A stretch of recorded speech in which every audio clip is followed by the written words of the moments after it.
If you don't like puffin' and your situation's roughin', you can munch the mighty muffin with a jive cake stuffin'. Jive cake stuffin', no sense of roughing it. Jive cake stuffin' if you're toughin' it. Jive cake stuffin', no need for puffin' it. Jive cake stuffin' when you can muffin it. If you don't like puffin' and your situation's roughin', you can munch the mighty muffin with a jive cake stuffin'.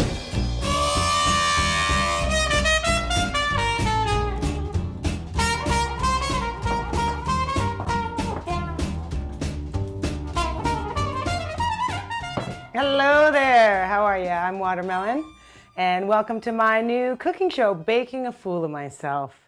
I have some great recipes we're going to discuss a little later on, but we are going to begin with cannabis conversion. It's very important that you convert your cannabis before you start to bake with it, and I'm going to explain to you why. In front of me is a bowl of our favorite medicinal plant. What I have here is the leaves and everything.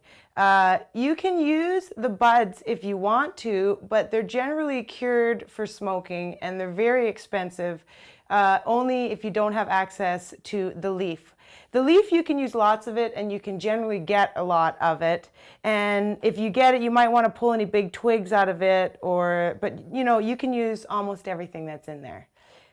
The reason you need to convert cannabinoids is if you just ate them, the kidney would slough it off and it wouldn't produce the desired effect. What you have to do is you have to convert it. There's some scientific terms called isomerization or cannabinoid conversion, where you actually have to convert the cannabis into something that your kidney can process and carry into the bloodstream. There's only two ways you can do this. You can either do it with a fat or an oil, or you can do it with alcohol. Today, I'm going to show you three techniques. We're going to use butter, which is the classic. I'm going to use a grapeseed oil, and I'm going to give you an alcohol infusion technique. And this is your basic foundation for getting started to bake with the medicinal plant. Shake, baby, shake. Shake, baby, shake. Shake, baby. I'm going to start first by, I'm going to take some of this and I'm going to reduce it into a finer powder, and then we are going to add it into some oil. So you can just take a whole bunch of the leaf and we just put it in an awesome blender. If you don't have a great blender, this is a great blender. If you don't have a great blender, what I like to do is put it in a blender, grind it into a powder, and then put it into a coffee grinder and grind it into an even finer powder. This is going to do the job of a coffee grinder, but not everybody has like a state-of-the-art blender at home. It's really easy. Just put the dry powder in there, and then we turn it on. There we go. That's what you want.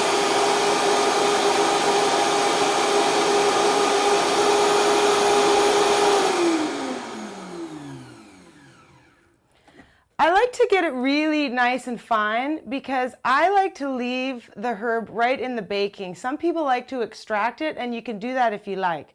But I think there's no reason to take it out. It's an extra step. And if you can grind it into a super fine powder, then what I like to do after I grind it into a really fine powder, just to be certain that there's no other impurities in there, you can just take a any kind of sieve like this. I put it in and just again run it through again. This is so your baking comes out nice and clean and there's no big twigs or sticks or other foliage items in there. Here we go. And then you have this really beautiful, what I like to call is a shake flour, and you use it just like a flour in your baking.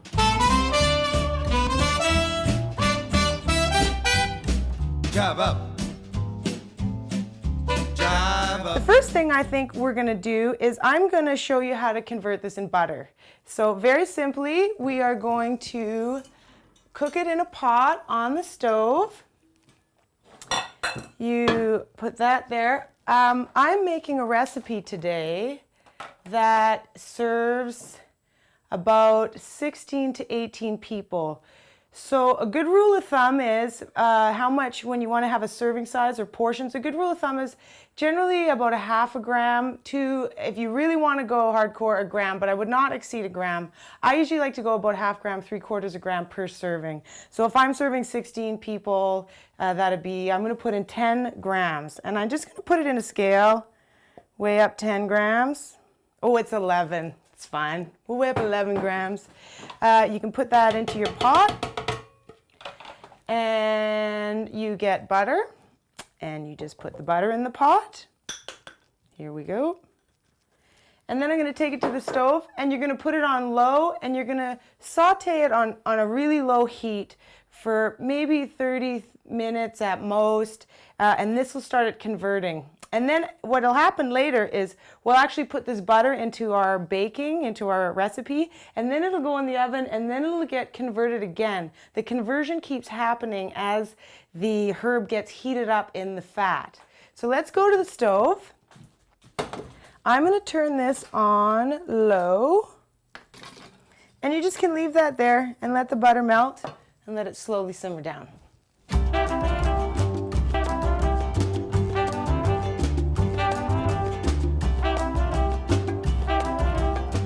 The other technique I like to use, a lot of people are vegans, not everybody likes dairy, so a great thing you can use is oil, and you can use any oil. I want to discuss the oil actually a little bit. I used to use olive oil, and olive oil is a great healthy oil, but when you cook olive oil, it actually gets rancid. It doesn't really like a high temperature. So I've switched to grapeseed oil. Grapeseed oil, still all the nutritional benefit, like the olive oil, but it likes to cook at a higher temperature, and if it cooks at a higher temperature, you get more and more conversion.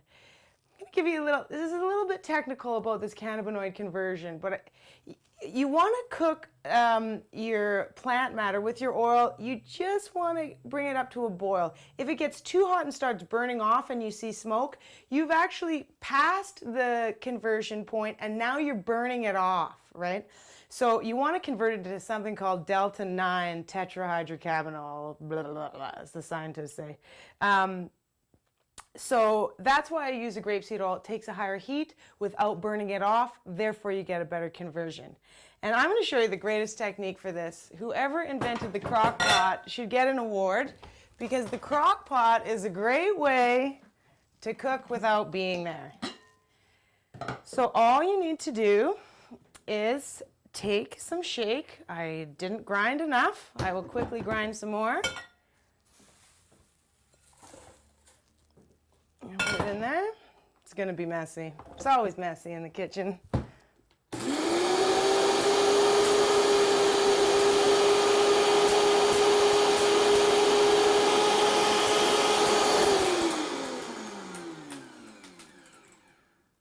That's some great blender.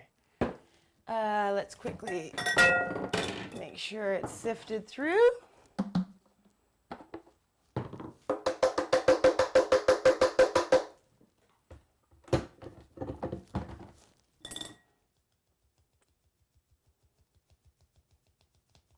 Do you see this? These little fuzzy things? That's fiber. That's what you're trying to get out of there. That's the fiber you don't want. You can make clothes out of it, but you don't want to make cookies out of it. I would like to just weigh again. It's always important, so you know how much you're serving somebody. There's nothing worse than if, you know, giving somebody too much and they get freaked out. And so it's always best to err on the side of caution and give them a little less. You can always go back for second, my mother's always says.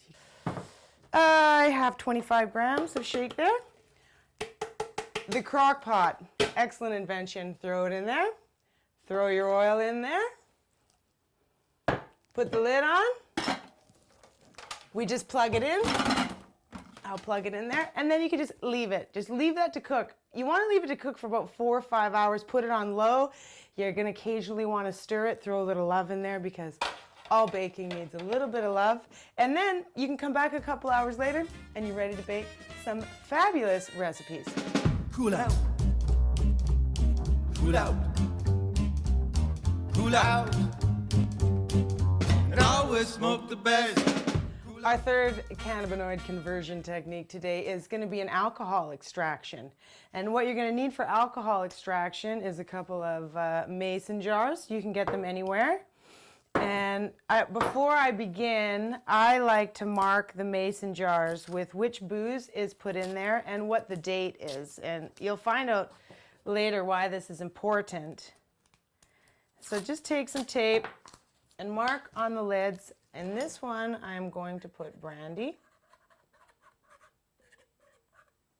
And this one, we're going to put some gin. And this will come in handy about a month down the road when you've totally forgotten what you've done. So I suggest you do that. And if we're going to do an alcohol extraction, we're going to need some alcohol.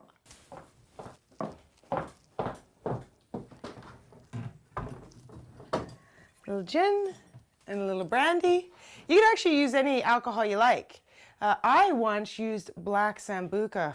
Boy, was that ever good. Here we go, the alcohol. Today we're going to make the gin and the brandy. Hello, my darling. Hi, Mom. Welcome home. Are we having a party? Yeah, it's the cooking show today. You look terrific. Good. I'm here in time to help. Yes, this is my mother, everybody, Mom, everybody. No, I don't need your help. Oh. That's fine. We discussed it before. Okay. I can do it on my own, but thank you. All right, dear. We'll see you in a little bit. You bet. Bye, Mama. Bye, darling. Oh, where was I?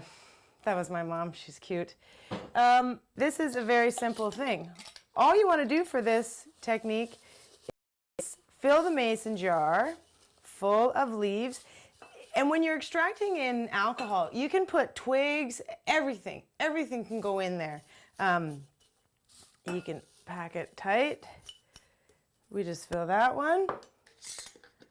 Make sure I don't mess up the lids. So now we have 2 mason jars. The small one is gin.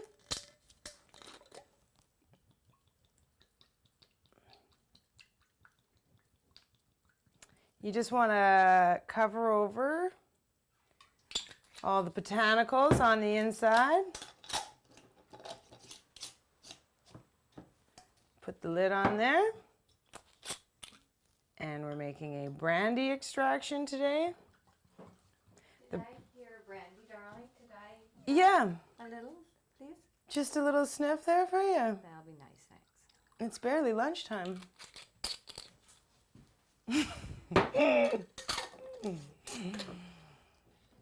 This is how easy it is to convert it in alcohol.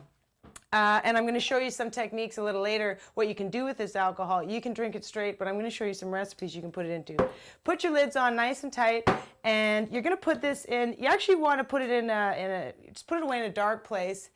And it doesn't necessarily need to be cool. If you need to speed up the time, like say you need this 2 weeks from now instead of a month from now, if it just sat on its own, I sometimes put it near a little heater. If you have a little heater in your house, I just put the heater, and what the heat does is it's kind of like cooking it on the stove. It actually helps it to extract faster. And now that you know all 3 techniques for converting cannabinoids, you are ready to start baking a fool of yourself.